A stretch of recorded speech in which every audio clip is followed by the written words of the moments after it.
Welcome back, City on a Hill.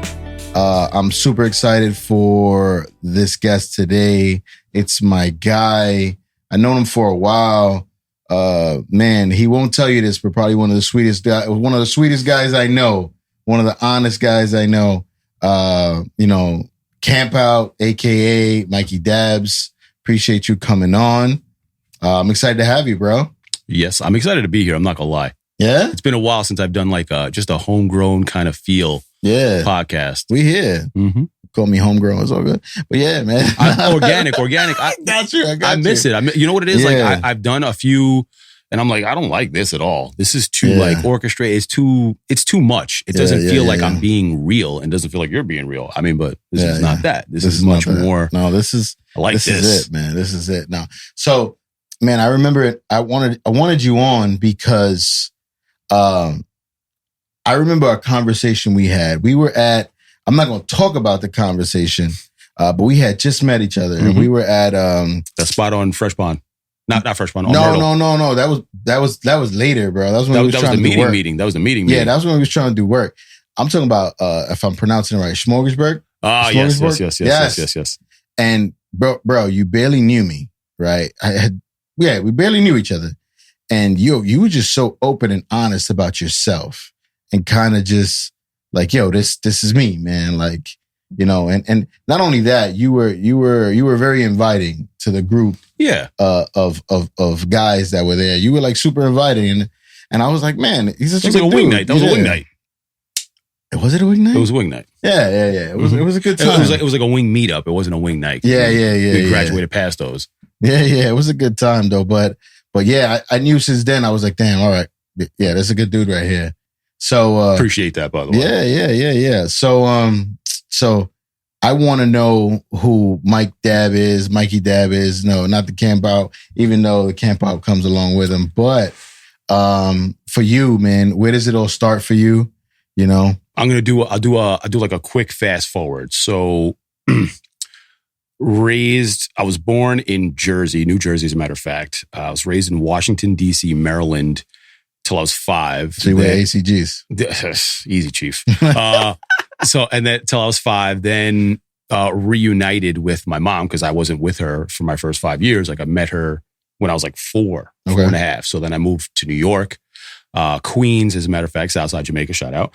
Was there for like maybe 5 or 6 years. So like I went to school in Astoria. I was all over the place. It was like a real family come together, make this happen type of deal. So I went to school PS2 in Astoria for a little bit. And then I ended up going to school in Bayside finally after, some readjusting. Then we moved to Maspeth, Queens, which is basically where I remember like the most of my childhood, from like the age of 9 up. And there was a sneaker store on Grand Avenue. If those of you are familiar, Day Bar 2 shoes. They specialized in parochial school shoes and sneakers. Okay. So they did school shoes for all of the private schools in the area and not so close. But I always wanted to work there. Now I went to school in Bayside, but like when I came home, like I'd pass that store every day. I'd be in the window, like, oh, sneakers. And my mom was like, she was into it. She was like, listen, Gap was life. Yeah. So you were wearing fits top to bottom. It was either turtleneck, some kind of striping, whatever. But like she was always like up on style. That's how my mom was. So when I turned 13, I got my first job was at that sneaker store. Actually, my first job was at a tax place for like 3 weeks and I hated it. And then I was like, yo, I'm going to get in the sneaker store. This girl I was cool with from my high school, she worked there. She plugged me. I would go there like nonstop every day until they're like, yo, give him a job. Just get this kid in there. Once I got in, it was work time. Like work my way up from like the stock room down in the basement doing the school shoes in the summertime to being like one of the best sellers in the store, which was cool. We had like, challenges and activities. And then I was there for like from 13, 14, 15, 16, 17, for like 4 years I was there, right? Loved it.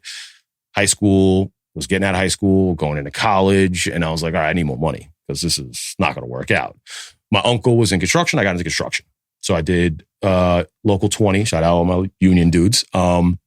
I did that for 13 years, on and off. Like my first 3 years, I did it just for summers because I was in school. And then I worked in the Gap. I worked in a couple retail locations, but the money was addicting. Like real talk. It was a lot of money for an 18-year-old to be making for 3 months in the summertime. And then I was like, you know what? I'm going to get more serious. And I just kind of locked into that. I got hurt in 2013, 2012, for like the 18th time, almost died. So I was like, all right, well. Like on the job? Yeah, on the job. They almost crushed me with a concrete bucket. And when, things got real. So when I came out, of the hospital. When I came out of like whatever the situation was, like the hospital, my mom got sick. It was like 2013 was like a rough year for me. Okay. But like I was also like back into my shoe thing because I was like, I got time. I could chill. Yeah. So like when I was doing construction, I was in the city all the time. So I was in Soho 24/7. Yeah. And like that was 2001 through like 2009. Probably still is. A Street. I used to go to Bang Bang. If you guys remember Bang Bang back in the day, you were going out to a club, that was a spot. David Z's, there was 3 different locations. So you would get shoes sent from one each other store. If they didn't have it in one store, they called up, boom, they would bring you from the other store. They would come running down the block with your shoes. Dope. So like I was very familiar with my trending stuff. I never fell off. It was just, different responsibilities and things you like to do. So 2013, I got back into kind of camping out for shoes. I was like, I got time. What else am I going to do? I was like, I like it here. I seen Ronnie. I went to high school with Ronnie, like Cardozo. He was a year older than me. And like, well, we knew of each other. It wasn't like we were best friends, but like we knew of each other. Right. And I seen him at a sneaker show. And it was one of the smaller ones that like before any kind of blow up, I was like, what are you doing now? Like, I didn't know that he was Ronnie Feig. Like, who's that guy? I just know, I know the dude from high school. So whatever.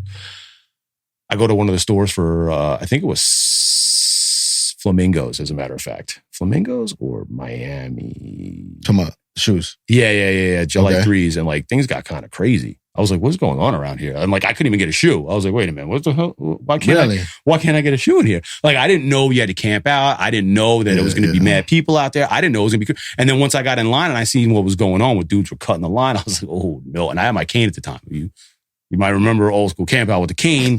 You might not. But like I rolled up with the cane. I was like, I can't throw hands on anybody right now. I can't even walk straight. So I was like, I'm gonna chill, see how this plays out. And then next release, we started working things out. But fast forward another 6 years from that, running releases for a couple of different stores, a little bit of consulting here and there. And now we're doing podcasts. Yeah, let's see. I try to do that as fast as possible. Yeah. So the actual name Camp Out came from Camping Out. That is correct. So it was almost like organic. Yeah, this is my thing.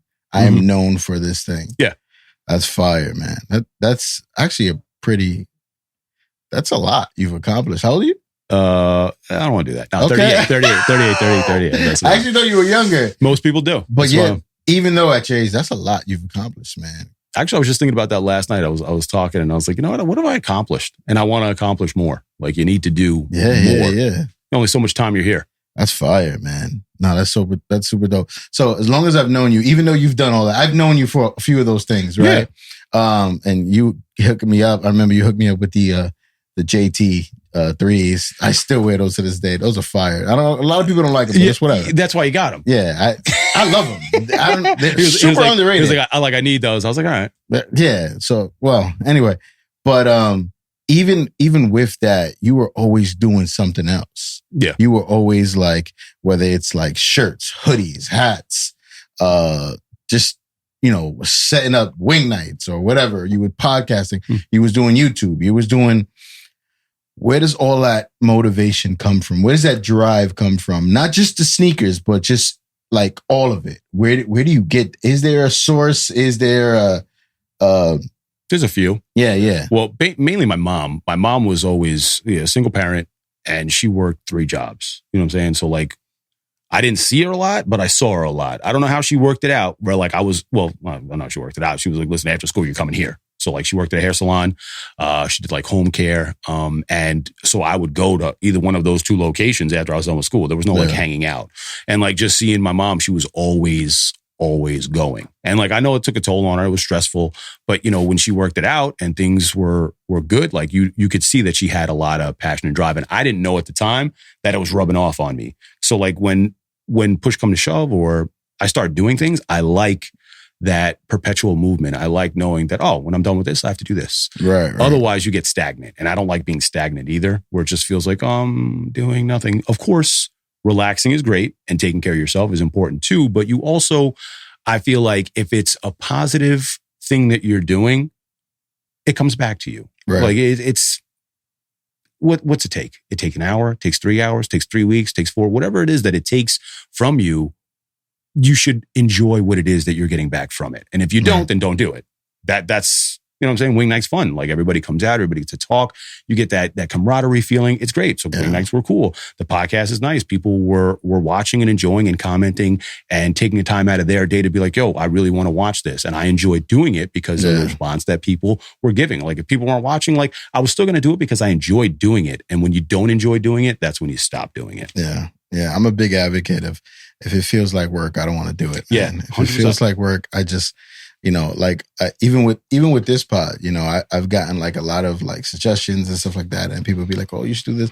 Yeah. Like if it becomes too complicated for me, I'm just not gonna want to do it. Like I'm having so much fun with it. Organic, just talking to friends, just chilling, man.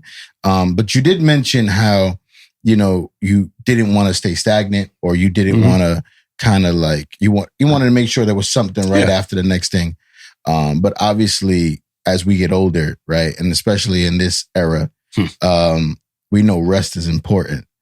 So I guess my question for you is, have you found time to rest? Or I guess a bigger question would be, how important is like your mental health or your physical health, or, you know? So physical health is probably the thing that limits me the most. Like most people, you can't even see it. Like I'm in excruciating pain right now. Like you would never know that unless I told you. And the way I was raised was, you know, growing up in certain areas, like the weaker you look, the more you get picked on. You know what I'm saying? So like that's always been in the back of my mind. It always stays in the back of my mind. Like you don't exude weakness. That's just not something you do, because when you do, you're an easy target. And like, I mean, I didn't grow up in the hood, but like I grew up in the hood.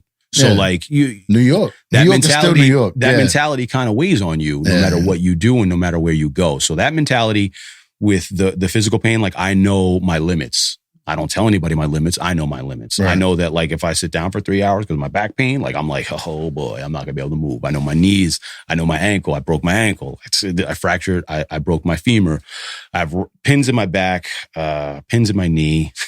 I got numbness on my right foot. Like there's a lot that goes on from that accident. So like I deal with that on a daily, and I know that the things that I do now I can only do so much until I have to be like, okay, time out. Right. And I think that that's important to know when to take those breaks. Even when you've got a plate full, to be like, okay, I need an hour. I need 2 hours. I get 8 hours of sleep, 7 to 8 hours of sleep every night. Don't get it twisted. It was like, oh, you work all. I don't. I make sure that like my pace is my pace. So when you get it, you get it. Sorry. Right. I mean, taking care of yourself is the most important thing. Is what I've come to realize, because when you're younger, I'll run myself to the ground. 2 hours of sleep, let's keep going. But now I'm like 2 hours of sleep, I'll take 6 more. Yeah. And how about like, obviously, so me, I don't know if you've seen, but I've been a super advocate for mental health. Like that's been, but you've always been like that. Yeah, true. I've always been super transparent, honest, and just trying to love on as many people as I possibly can. Is it something that you kind of like identified now more than before? Or is it something that you don't really, you know, because I feel like it comes in stages. Like I had the same conversation with my wife, and she was like, I don't really know. Maybe when I was younger, I had like anxiety and stuff like that. But now it's kind of like I think identifying and actually understanding what, like you hear anxiety, but what does it mean? Right. So like until you actually understand what those terms are, you can't identify them in yourself. And you don't do that until you actually sit down to think about it or actually look into it. Yeah. Like breathing. Like sometimes like I can feel the anxiety coming on because I have it. Right. And like your chest starts to close and your heart starts to beat and you feel like, wait a minute, I don't know what's good. Do I need a Motrin? Do I need a nap? Do I need tea? Like, do I need caffeine? Like you're trying to figure out what it is. And then you start analyzing like, hey, okay. You go to a doctor, you do a little bit of reading, do a little bit of research, and you're like, wait a minute, I do have anxiety. And now that you know that you have it, or depression or whatever it is, now that you can start taking the steps that kind of help you, I guess, figure out how to work through those things. Yeah. And like, childhood traumas, we've all got them. It's just a normal thing. Maybe it is a normal thing. For me, it was a normal thing. Sucks that it's a normal thing, but but you grow up with it and you don't start identifying those things until your 30s, at least for me in my 30s, where I was like, wait, that's why I say my mom taught me a lot of things without me knowing. Yeah. And it's not just the positive things, it's the negative things too. So, when you start to identify the positives and the negatives, you can start to change that narrative. Yeah. And I think that's important for people to know that it's not you that created this kind of tone for yourself. Right. It's your upbringing that creates that tone. And until you acknowledge that that's what's crippling you, right, you can only move forward after that. Yeah. Otherwise, it's a vicious cycle, because I lived through it with alcohol. Like, I used to drink all the time, and I was like, oh, I'm a happy drunk, until I wasn't a happy drunk. And then that's not a good look. You know what I'm saying? Yeah. I was like, oh, you're fun when you're drunk. And then when things would pop off and I wasn't fun anymore, I'd be like, wait a minute, that's not, where's that coming from? Yeah. You know what I'm saying? No, I get you. I remember when, cause you said, you didn't really get to it into your 30s. I'm 34, right? But my first year of marriage, it was almost similar, like in the sense of there was a lot of things that I didn't identify, right? And then obviously being with my wife more and more, she's identifying all these not so good things. And she's like, yo, fam, you might have an issue. You probably want to check this out. Yeah. You know what I mean? And it was until I started seeing a therapist and I started really kind of just, taking care of those things where I'm like, man, childhood done messed me up, bro. But all right, so let's talk about what are some of the things you do to kind of help your anxiety, or is there little methods you do? I channel into creativity. That bag I gave you is a new way of channeling my creativity plus my time. So what I do is I sew. For those of you who don't know what I'm talking about, so what? I sew bags for right now. I'm going to move into pants as soon as I can get some patterning done. But I bought a sewing machine. I bought the first sewing machine, and within 3 or 4 weeks, I bought the sewing machine that kind of does what I do now, which is heavy duty for creating bags. I find why I stay busy is because I like to keep my mind preoccupied. Yeah. Because you can dwell, and I'm a heavy thinker. So what happens is I get into my mind about things a lot, and I'll overthink and I'll overprocess. Yeah. Things, things from my childhood, things from now, things that happened 3 hours ago, things that you guys are doing right now. What's he thinking? I have no idea. And I'll go off on a tangent on that. I have no idea what's going on. No clue. But I'll create this whole scenario in my head. Maybe I said something that could have set him off. Maybe I didn't. Maybe I should watch what I said.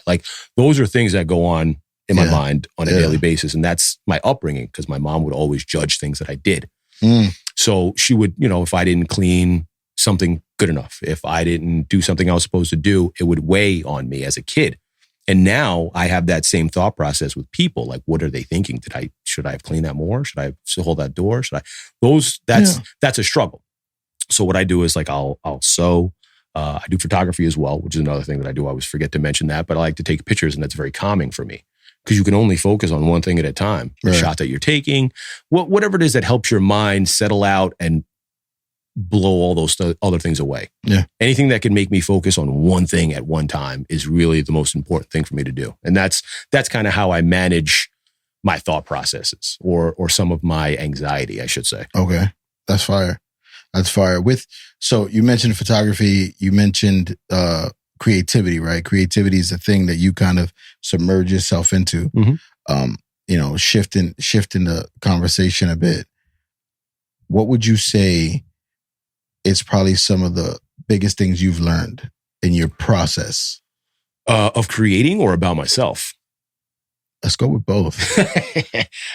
In creating, it's more or less letting go of other people's perceptions of what you're doing. I think that weighs a lot on people as a whole, even though you hear a lot oh, don't worry about other people, do what you want.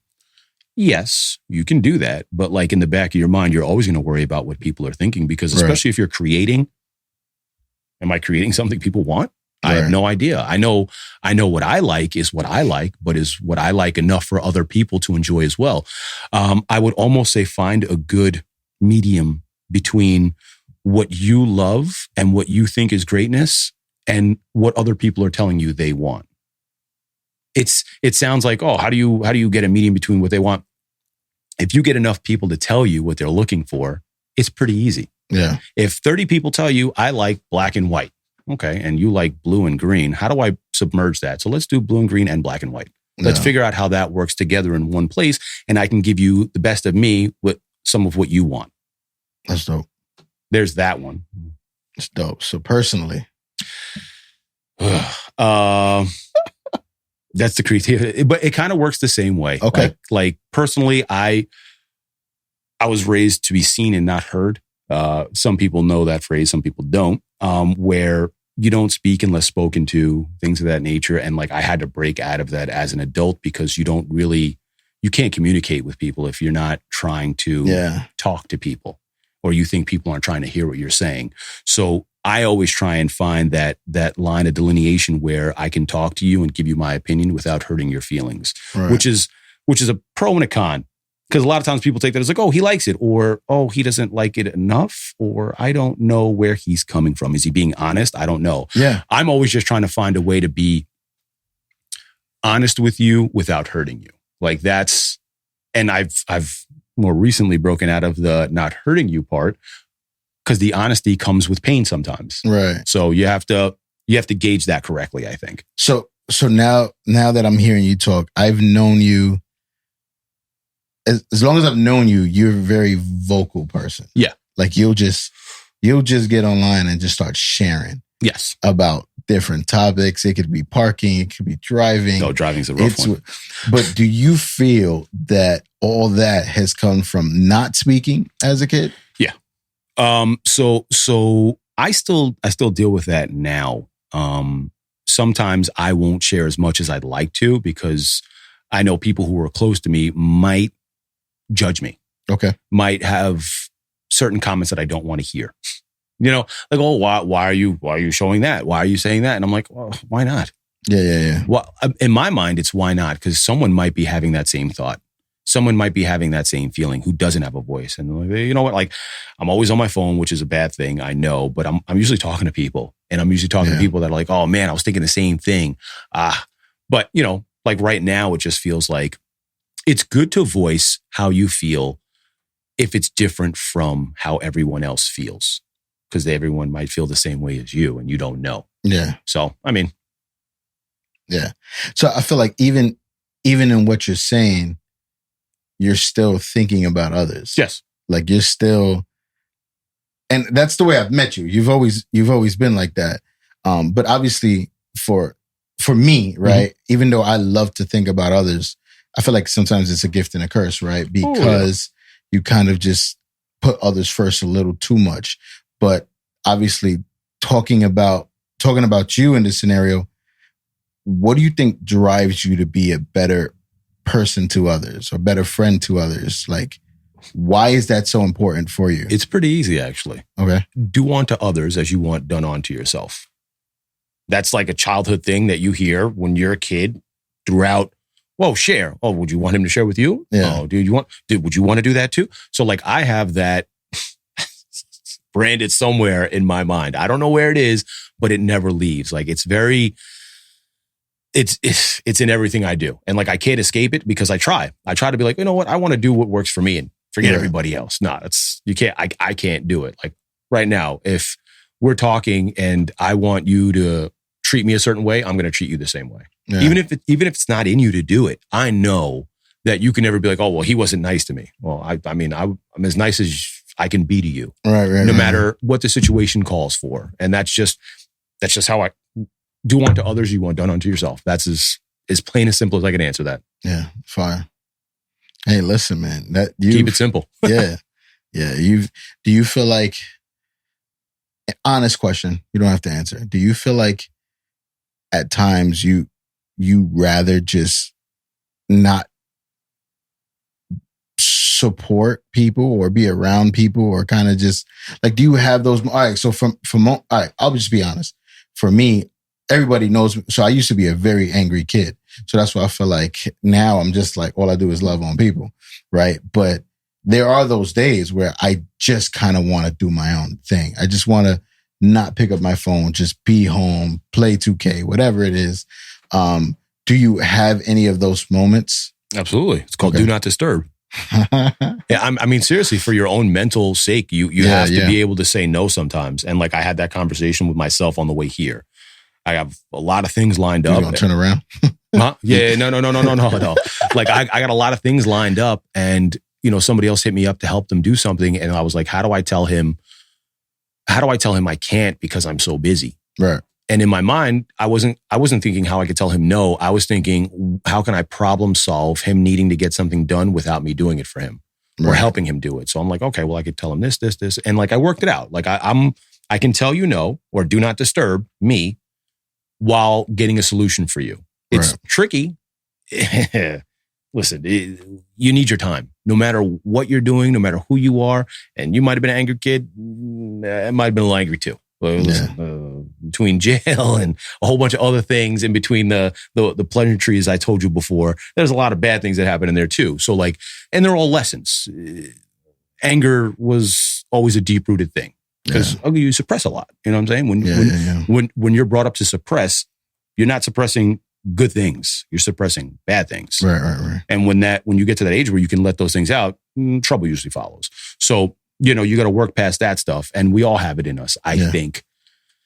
We do. From a certain upbringing. Yeah. You know what I'm saying? Some people, like, they have a different type of rage. I'll put it like that. And it's classifications of people, and money obviously are all separators between how we feel and how we express those feelings. But deep down, we're all human. Yeah. And we all express those aggressions in different ways. And once you identify them, like I said, you can learn to manipulate how you expel those things. Yeah. So creativity, do not disturb, help you in other ways, just not the way you need me to. Like there are certain things that, like, I can't give you all of me. I can give you some. And the some that I can give you is, you can either take that or leave it. Yeah. You know what I'm saying? Like, do unto others. If you can't help me, the most that I could ask is, if you can't do what I'm asking you to do, to help me in any other way that you can. And if you can't do any of those, then maybe we shouldn't be friends. No. Listen, I appreciate the gems you're dropping, bro. Like, seriously. Real quick, let's just take a quick break. Shout out to our sponsors. This episode is sponsored by Brooklyn First Printing. Brooklyn First Printing gives you quality work with quality prices. They do everything from shirts, hats, hoodies, and so much more. Hit them up on Instagram, DM them, and give them code COAH for a discount on your first order. So yeah, man. So with everything that you've been sharing, right? Past, present. When we were talking off camera, you were saying about a bunch of other things that you wanted to do. But let's talk about success for a little bit. What is success for you? Like, it took me a long time to figure out what success is. Obviously, you want to make money. Money is always important because you need money to do things. But outside of that, happiness. And I think success comes when you're happy doing what it is that you're doing. And I know that sounds like, oh, what are you, Confucius? No, that's not what I'm getting at. I'm getting at, if you don't take the time to figure out different things and different outlets in your life, like, I want to pick up guitar. That was the thing I wanted to do this winter because I have a guitar. It's not strung. There's probably was one around here somewhere. Yeah, but I have to get it strung, and I just want to try it out. I might love playing guitar. You might see me in a band next year. Who knows? But like, you don't know the campouts. Yeah, right. You don't know what success is until you've experimented with things that you like. And now sewing is a perfect example, because when I was 13 years old, if I told someone I wanted to sew, I probably would have got beat up. It's as simple as that, or made fun of. And now, like, I've kind of expelled that thought of what other people think. Yeah. And it's made me so much happier creating through things that I never thought I would have done before. So to me, that's successful. Like, I'm successful in experimenting in things in my life that I probably would have never done. Yeah. Honestly, I would have, sewing, come on, get out of here, bro. Let's go to the club. Like, but now I'm like, it's Friday night and it's like 11 o'clock and I'm standing over my desk cutting and seaming and checking measurements and patterning. I'm like, this is amazing. It's more fun than playing Call of Duty. Like, for me, like, and that's successful for me. To learn a new talent or a new trait. That's fire. What are a few things you're looking to get into besides guitar? Honestly, I want to get better at the song. I really do enjoy it. I do love the creativity. I like the branding aspect for the camp out or whatever the next venture is outside of the camp out, if it's another clothing line or whatever, but I like the creativity behind it. You can heat press, you can vinyl, you can silk screen, you can embroider, you can rhinestone. There are so many different ways that you can create on one piece of clothing that it's insane. And like you see it with certain brands and you see it with certain styles, but like to do it yourself is way different. To take the time to be like, let me piece this together. You got to be on Photoshop. You got to be on Illustrator. I forgot I do that too. So like I'll be on Illustrator and I spend like an hour and a half a day just, learning a new thing on Illustrator because it's a lot and it's like a language. So you just have to. It definitely is a language for sure. It's tricky. Plus because of Photoshop and photos, like it kind of helps, but like that Illustrator thing is real. So creating that outlet for the clothing outlet, they kind of go hand in hand. And then, I'm looking at sewing and I'm like, I could probably incorporate that design on my sewing. So let me put that in there too. So you'll see it on the back, like some of the designs are in the 3M. Yeah. Like that growth. Man, you're probably one of the most creative people I know for sure. In so many different lanes. When are you the most creative? Like when is that time for you? It used to be when I was depressed. Like that was like a big one for me. Like when I was like, and I didn't know I was depressed. I would be like, I just don't like I need to do something. And I would either write or whatever. But right now, my most creative time frames are from like 9 to like 12 p.m. 9 p.m. to 12 p.m. when like things are quiet, recently moved. So it's always quiet. But like when there's no TV, there's no music. Most people are like, I need something to like when it's quiet for me, like my mind just explodes. Yeah. And that's like when I'm perpetually moving. But once that explosion hits, if I can focus that explosion into whether I'm sewing or I'm on Illustrator or I'm even on Google looking for things for inspiration for those things, that's fine. But those 3 to 6 hours, because sometimes I'll stay up a little later than I should. Like, I don't even look at the time. It's 2:30. I'm like, okay, but I'm not tired. But once I get tired, I'm like, all right, let's shut it down and knowing your limits. Like, sometimes my limit's 12 and sometimes my limit's 4 a.m. Go to sleep. How long of that process do you take learning a craft as opposed to actually learning while you're doing? I like to do both. Even like as a little kid, my mom would get mad. She'd buy me a watch and I'd take it apart. Not because I want to break it, but because I want to see how it worked.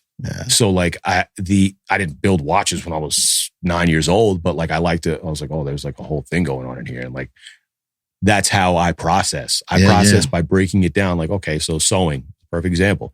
I'm like, I bought the sewing machine. I was like, okay, let's just start sewing. That's not how it works. You got to get your design. You got to get your material. You got to measure it. You got to cut it. You got to remember there's a seam. You got to remember the inseam. You got to remember the stitching. You got to remember the zigzag. Like there's a lot that goes into it. And then once you get all your pieces, boom, sew. But you got to break that down. Before you can do it. And if you can find something that you got to break down before you can do it, it's life. Anything you do, you got to break it down before you do it. Drive. You don't just get in the car and drive. You got to break. Okay. Gas, brake. Okay. Teaching. You don't just teach. You got to figure out the personalities, the people. No matter what you do, you have to break it down before you do it. And if you can figure out how to do those things while creating.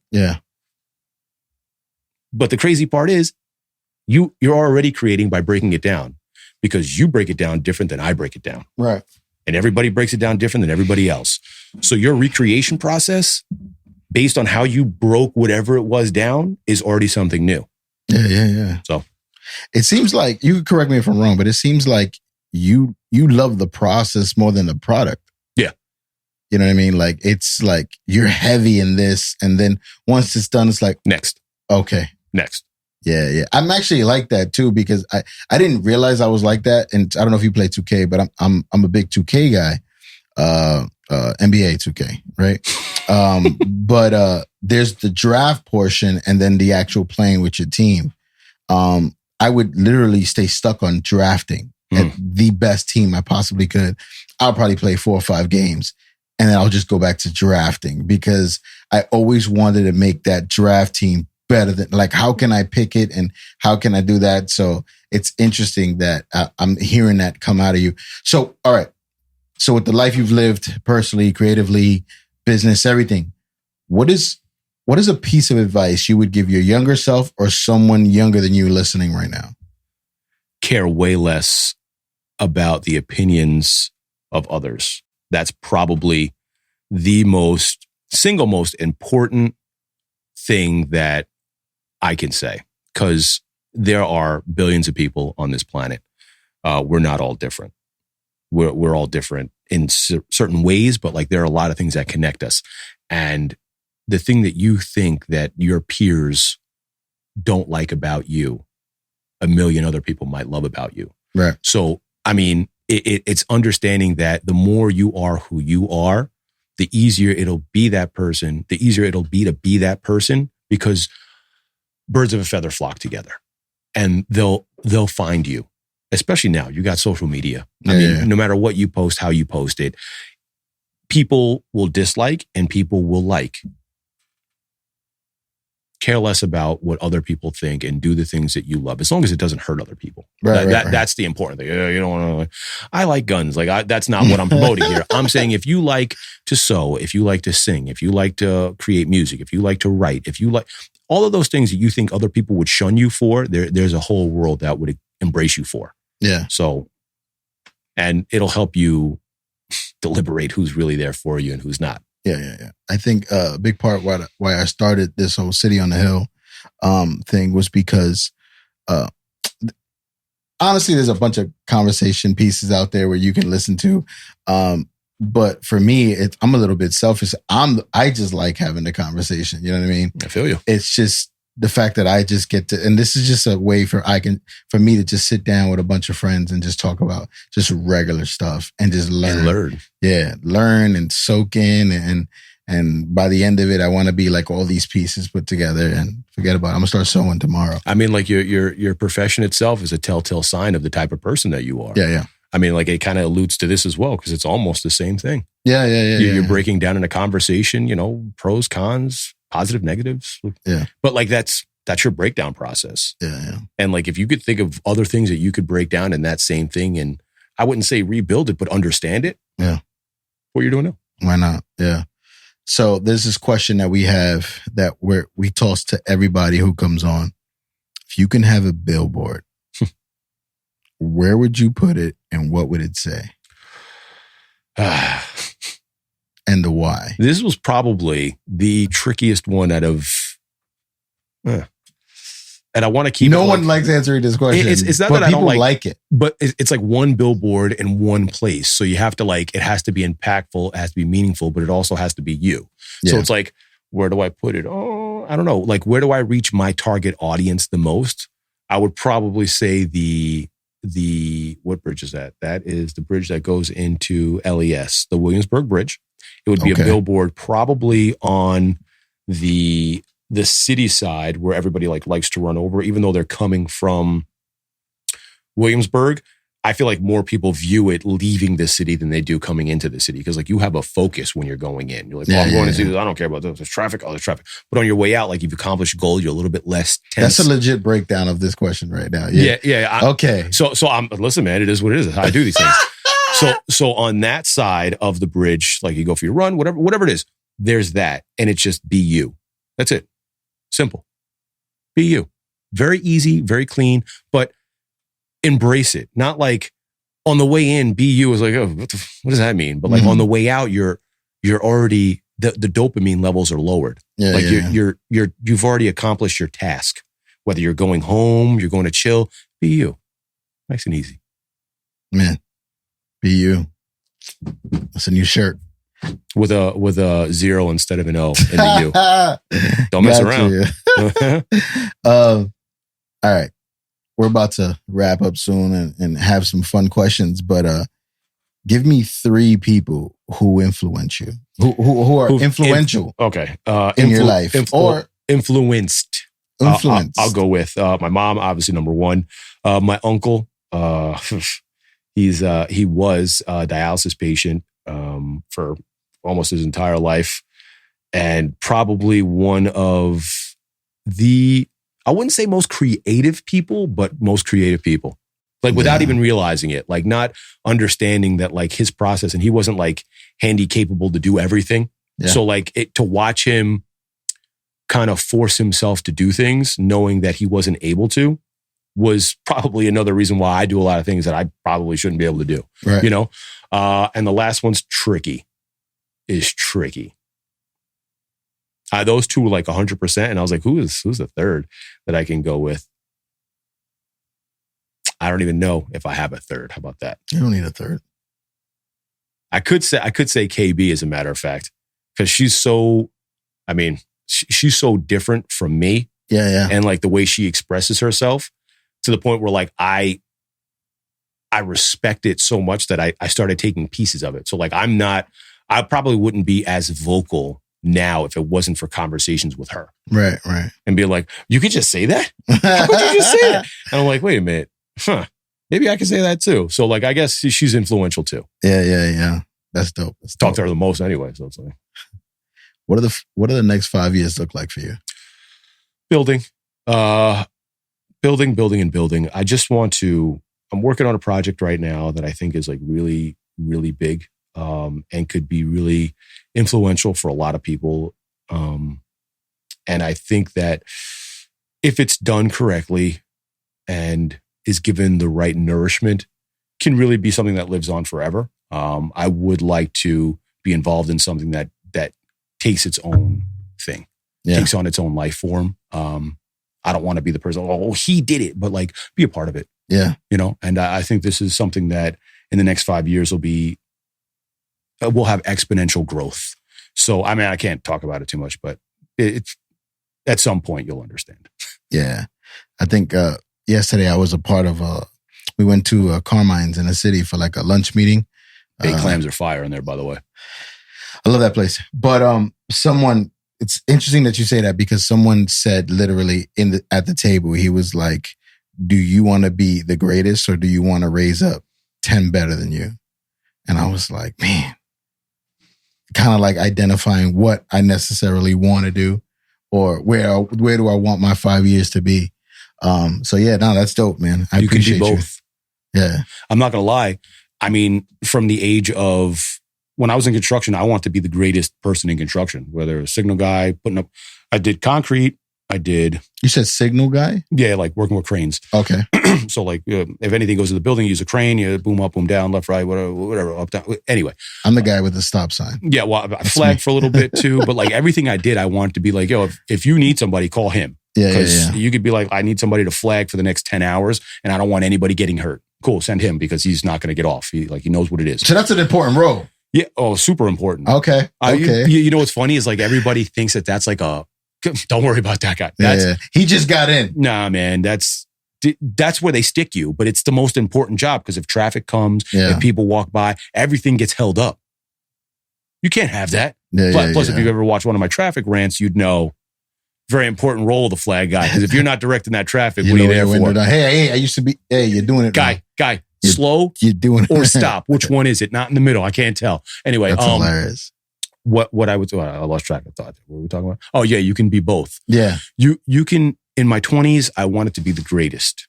In my 30s, I want to do things that inspire kids to be greater. Yeah. So you can do both. Yeah. Because they might look at you, is that guy inspired? If you inspire 600 people to be amazing people and do amazing things, you are the greatest. Go ahead, man. Listen, I know there's going to be a few people that watch this, but there's going to be a lot of people who are going to watch this for you.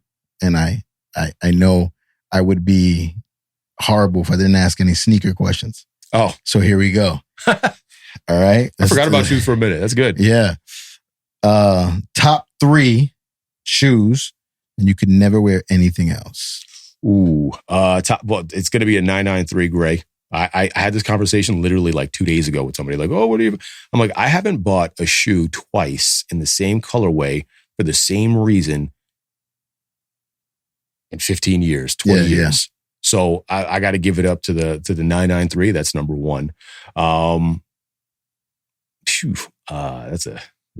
Okay, so that's my gray shoe.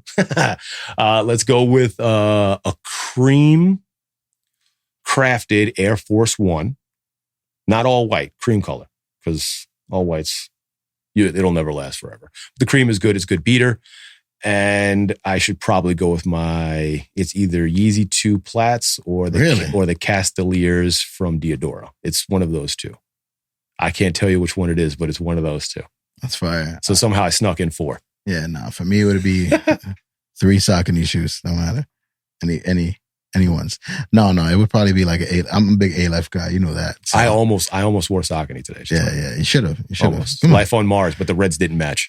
Yeah, you know, I just don't care about matching anymore. I just literally throw anything on at this point. I don't know. I think once you start living in Long Island, you just buy the big shades. You just don't match anymore. Camp out under. You can't even see it, right? That's it. You see it? Camp out. So that's all I want to wear. You wearing your stuff. That's all I want to wear. Camp out designs. That's it. That's all I do. This is going to be a loaded question. They all are. Go ahead. But is there still a sneaker culture? Oh, that's not a loaded question. That's a trick question. There is. There's still a sneaker culture.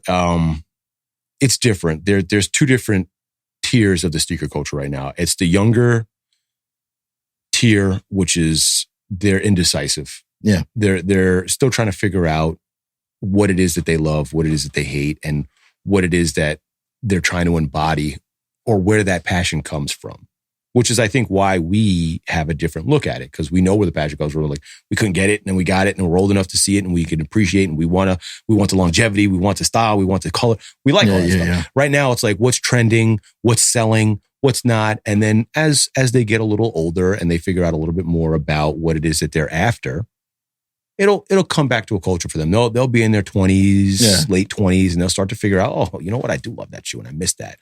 Oh God, I sold it. I should have kept that shoe. Like those will be their feelings. We're like, we never were able to buy it. They're like, oh, we got it and flipped it too fast. We should have kept that shoe. It aged well, and I want to get it back. So when you know what I'm saying? So like they're there and we're here.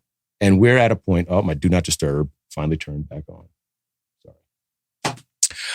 We're at a point where we like who we like. We like what we like. And we kind of just stay in our, these kids keep messing up my releases. like I get it. I get that way too. But it's not just the kids, it's other adults too. You know what I'm saying? And like the culture for us is, you love Saucony. I'm wearing Asics right now. I mean, I might wear New Balance later. You know what I'm saying? Like we want style and comfort. Yeah. More comfort than style at this point. Like I want to be able to wear these all day, chilling. I'm not putting on foam posits for 10 hours. That's for damn sure. You know what I'm saying? So it's like, it's kind of rough. Oh, is the D word, is that a bad word?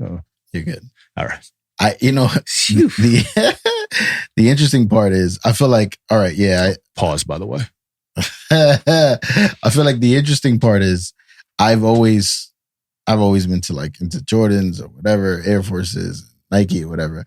But I think the reason why I've gravitated to Saucony so much is because I don't know if you're going to agree, but I think they're the best at storytelling, man. They just tell great stories, whether it be a collab, whether it be a GR. They tell just good stories. I agree. And I think because I love stories so much, it's just...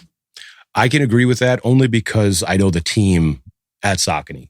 And I know who's over there like pushing and what they're fighting for. Some good dudes. But I also understand like the smaller, more organic feel that Saucony is. Kind of like this podcast. Right. It's that feeling of you can put your all into that project because there's not so many other things going on, which is something I fight with because I have so much stuff going on that I'm like, what can I give the most attention and what's going to feel like it's getting the most out of it? Saucony does a really good job because they went back down to grassroots and they pulled out the glue stains, they pulled out the factory flaws, and they were like, this is our focus now. And we're going to pay attention to all these things and what people want. So when they're telling stories, the story is that story. There's not that story, and then 2 days later, another story, and then 3 days later, another story. Nike. Yeah. You know what I'm saying? There's stories all across the board, and the teams aren't connected. Yeah. So like, how can you tell the story appropriately if your whole team isn't one? Right. You know, there's a lot of me's in there. There's not a lot of we's in there, you know? Yeah. Man, where can people who don't follow you already, where can people connect with you, listen to you, follow you? So there's a few places. If you like the sound of my voice right now, you can go to Hypebeast Voiceovers. They do a Behind the Hype series. So if you want to listen, you can find me on the Instagram because that's probably the easiest, at the Campout, spelled with a 0, not an O. Twitter, I throw some tweets out now and again, but not really. I will always check my messages. That's just something I'm normal. It's a normal thing that I do. I just check them. I don't know why. I want to make sure it's on 0. probably like an interior thing or also a camp out thing. Who knows? Yeah. I'm not going to give you my cell phone number. I don't know you guys like that. Yeah. So, I mean, honestly, Twitter and the YouTube channel is linked on the Twitter. So if you want to find me, it's pretty easy. Man, listen, my brother, I appreciate you. Always a pleasure. It's been legit pleasure and honor to have you here, man. Appreciate you. Peace. Peace.